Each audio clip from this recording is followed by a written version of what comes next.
कहानी शुरू होती है कि एक बहुत बड़े जमींदार हैं जिनका नाम प्रेमनाथ है और बहुत ही धर्मपरायण है, बहुत ही अच्छे इंसान हैं। उनमें किसी भी तरह की कोई कमी, कोई कैरेक्टर वाइज, चरित्र वाइज कोई परेशानी नहीं है, हर तरीके से अच्छे हैं। उनकी पत्नी है, एक प्यारी सी माँ है और वो जो है आराम से रह रहे हैं। इसी बीच में क्या होता है कि जब कभी कोई आदमी का किस्मत खराब होता है तो कुछ गलत लोगों से संगति हो जाती है। अभी तक वो हमेशा अच्छे लोगों के साथ रहे थे, इसी बीच में उनके पैसे के लालच में उनके कुछ दोस्त जो है ना, गड़बड़ दोस्त उनकी ज़िंदगी में इंटर कर जाते हैं, उनकी ज़िंदगी में आ जाते हैं। फिर क्या होता है कि जो हमारे जो जमींदार हैं प्रेमनाथ, वो धीरे धीरे कोठे पे जाना शुरू कर देते हैं और वहाँ पे वो एक तवायफ के जाल में फंस जाते हैं। तवायफ के जाल में फंस जाते हैं तो वो अब हर दिन उस कोठे पे जाते हैं और अपना जो पैसा है उसको खूब लुटाते रहते हैं, लुटाते ही जाते हैं। और उनकी पत्नी और माँ ये सब देख के खुन्नस में है और एक दिन वो दोनों ही औरतें जो इनकी ज़िंदगी का बहुत महत्वपूर्ण भाग थी, दोनों ही उनको छोड़ के चली जाती हैं। एक चली जाती हैं अपने मायके जो इनकी पत्नी है और इनकी माँ चली जाती हैं हरिद्वार। और ये जो है फिर और खुल्लम खुल्ला शुरू कर देते हैं उस तवायफ के पास आना जाना। और वो जो तवायफ है वो एनी हाउ जब तक इनका पैसा ख़त्म नहीं होता इनको अपने पास रखती है, इनसे शादी भी कर लेती है। और वो अब उसके साथ ना वो हिंदू धर्म से वो मुस्लिम धर्म में बदल लेते हैं, अपने धर्म को कलमा पढ़ लेते हैं और मुस्लिम बन जाते हैं। और अब उसी के दरवाजे पे जहाँ पे वो तवायफ रहती है वो वहीं पे अब रहना शुरू कर देते हैं। तो धीरे धीरे जब सारा पैसा खत्म हो जाता है तो तवायफ किसी की होती ही नहीं है, उसका काम ही है जिसके पास पैसा है उसके पास ही रहना, वहीं पे उसी की तरफ खींचना। तो धीरे धीरे उनको वो जो है अपनी ज़िंदगी से निकाल देती है, बेदखल कर देती है और दूसरे पैसे वालों के साथ उसका संबंध हो जाता है।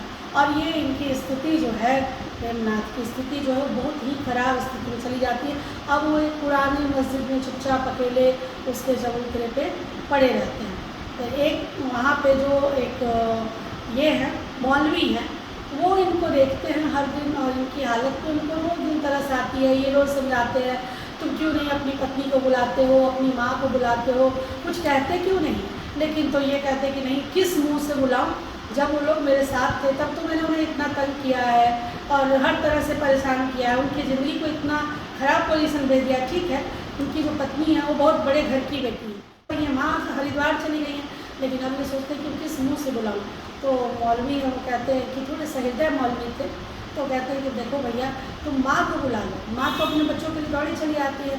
तो ये जो सेठ जी हैं जो कि अब मुस्लिम बन चुके थे, वो कहते हैं कि कैसे बुला लो, बुलाने पे माँ भी आ जाएगी और मेरी पत्नी भी आ जाएगी। ये भी तय है कि मेरी पत्नी दौड़ी हुई आएगी। हिंदू औरतें जो है बहुत ज़्यादा धर्मपरायण होती हैं, पति के प्रति उनकी बहुत ज़्यादा गहरी आस्था और लगाव होता है।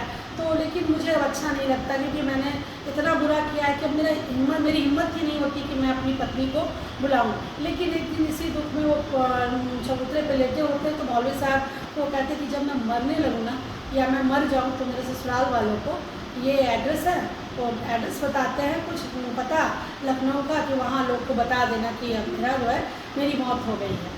तो मौलवी साहब को उनके स्थिति पे इतना ज़्यादा तरस आते रहता है कि वो क्या करते हैं कि कहते हैं कि उनके ससुराल में एक तार भेज देते हैं। तो 10 दिन बीत जाने के बाद एक दिन 2 औरतें जो है आ जाती हैं उसी मस्जिद के पास, और वो मस्जिद का पता कि रहीम खां का मस्जिद यही है। तो बाहर से जो मौलवी साहब निकलते हैं अंदर से और आके बोलते हैं कि हाँ हाँ यही मस्जिद है, आपको किससे मिलना है। तो बोलते हैं कि जो बहुत पहले यहाँ पे सेठ जी थे जो मुस्लिम धर्म अब अपना लिए हैं, हम उन्हीं से मिलने आए हैं। तो ठीक है, तो वो अंदर जाके बोलते हैं कि चलो तुमसे मिलने तुम्हारे घर वाले आए हैं। तो घर वाले मेरे क्यों आए हैं और आपने बिना कहे उनको इत्तला कर दिया क्या, ऐसा सेठ जी बोलते हैं। फिर कि हाँ भाई, मुझे तुम्हारे हालत पे बहुत तरस आ रही थी, ऐसे थोड़ी होता है कि तुम इस तरह से रहो और मैं तुम्हें रोज़ दिन देखता हूँ इतना दुखी, तो मुझे अच्छा नहीं लगा था। तो ये पहले तो मौलवी साहब से उनकी बहुत तू तड़ाक होती है, लेकिन फिर जो है ना मौलवी साहब जाके उन दोनों औरतों को अंदर बुलाते हैं, जिसमें एक उनकी पत्नी थी और एक उनके साथ दाई भी आई थी।